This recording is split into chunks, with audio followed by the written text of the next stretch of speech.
જય શ્રી કૃષ્ણ. રાધે રાધે. રાધે સત્સંગમાં સત્સંગનું રસપાન કરતા બધા જ આત્મીયજનો શ્રી વલ્લભની પ્રેરણાથી પ્રેરાઈને રાધે સત્સંગમાં આજે આપણે ઠાકોરજીના જાપીજીનો ભાવ શું રહેલો છે તે વિશે જોઈએ, જાણીએ.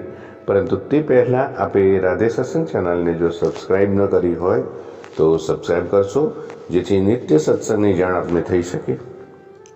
પ્રિયજનો, ભગવદ્ ગીતામાં પ્રભુએ આજ્ઞા કરી છે કે જે જીવો મને અવિભાચારી ભક્તિ યોગથી સેવે છે તે બ્રહ્મભાવને પ્રાપ્ત કરે છે. આ અવિભિચારી એટલે કે અપ્રદર્શિત ભક્તિ, દંભ કે દેખાડો વગરની ભક્તિ. અને આથી તો આપણે શ્રી મહાપ્રભુજી આજ્ઞા કરી છે, ગુપ્તો હિ રસઃ રસત્વ માપદ્યતે અગુપ્ત્યો રસઃ રસાભાવ સ્યાત. એટલે કે સેવા કે ભક્તિ ગુપ્ત હોય તો જ રસ બને, એટલે કે ફલરૂપ બને. આ ભાવ સાથે જ્યારે આપના શ્રી ઠાકોરજીને બહાર પધરાવવાની જરૂરત ઊભી થાય ત્યારે આવા ભાવ સાથે જાપીજીમાં પધરાવવામાં આવે છે. પુષ્ટિ સેવા પ્રકારમાં જાપીજી એ પુષ્ટિ ભક્તિરૂપી સ્નેહથી ભરેલ મમતા છે, જેમાં ભાવ, તાપ અને સ્નેહયુક્ત સેવા કરનારા માટે પ્રભુને આવા ભક્તોનો ખોરો સૌથી વધારે ગમે છે.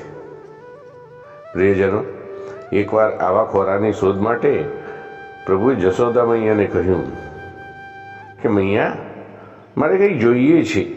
જશોદા મૈયા બોલ્યા, શું જોઈએ છે લાલા? મૈયા મોએ ऐसी दुल्हन भावे जो मोहे में बैठा सिंगार करे, गोदी में उठाकर बाल ले जाए. આ સાંભળીને જશોદા મૈયા વિચારમાં પડી ગયા કે લાલન માટે આવી દુલ્હન ક્યાંથી શોધું. પરંતુ પ્રભુનો આ મનોરથ 4500 વર્ષ પછી શ્રી મહાપ્રભુજીએ પૂરો કર્યો. કેવી રીતે પૂરો કર્યો તે આપણે સૌ જાણીએ છીએ કે જીવનું બ્રહ્મ સંબંધ શું છે? તો પ્રભુ સાથેનો વિવાહ એ જીવનું બ્રહ્મ સંબંધ. શ્રી મહાપ્રભુજીએ પ્રત્યેક જીવનો બ્રહ્મ સંબંધ કરી વિવાહ કરાવ્યો અને આ રીતે પ્રત્યેક જીવ પ્રભુની દુલ્હન બની. પ્રભુનો મનોરથ આ રીતે વલ્લભે પૂર્ણ કર્યો. વૈષ્ણવ શૃંગાર કરે છે ત્યારે શ્રી ઠાકોરજીને પોતાના ખોરામાં પધરાવીને શૃંગાર કરે. બહાર જાય ત્યારે શ્રી ઠાકોરજીના જાપીજી હાથમાં લઈને બહાર જાય. અરે મુસાફરીમાં બેઠા હોય ત્યારે પોતાના ખોરામાં જાપીજીને પધરાવે. આ રીતે આ પ્રભુનો મનોરથ પૂરો થયો. પ્રિયજનો, આપણે જાપીજીનું સ્વરૂપ વિશે જોઈએ તો જાપીજીનો પ્રાચીન પ્રકાર તો ભગવત સુખનો વિચાર કરી નેતરથી તૈયાર કરવામાં આવતી હતી.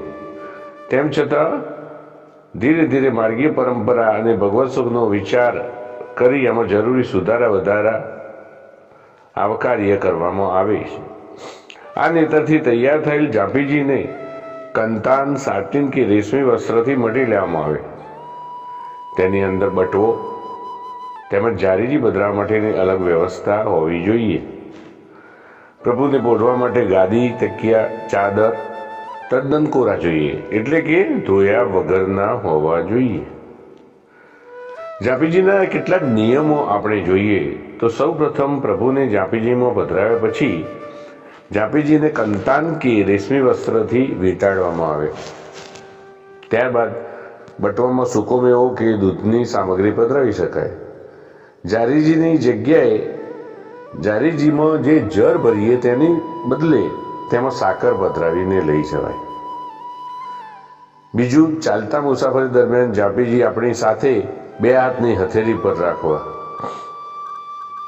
કોઈ વાહનમાં મુસાફરી કરતા હોઈએ ત્યારે જાપીજીને ખોરામાં પધારવા અને ઉપર હાથ રાખવો, એટલે કે જાપીજીને અન્ય સામાન તુલ્ય ન ગણવા. જાપીજી પર બીજી જાપીજી કે બીજી કોઈ વસ્તુઓ ન મૂકી શકાય. ત્યારબાદ જાપીજીને જે જગ્યાએ પધરાવીએ ત્યાં જાપીજીને દંડવત કરવા જોઈએ.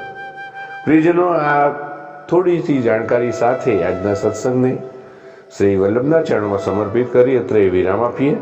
ફરી મળીશું રાધે સત્સંગમાં નવા સત્સંગ સાથે. જય શ્રી કૃષ્ણ. રાધે રાધે.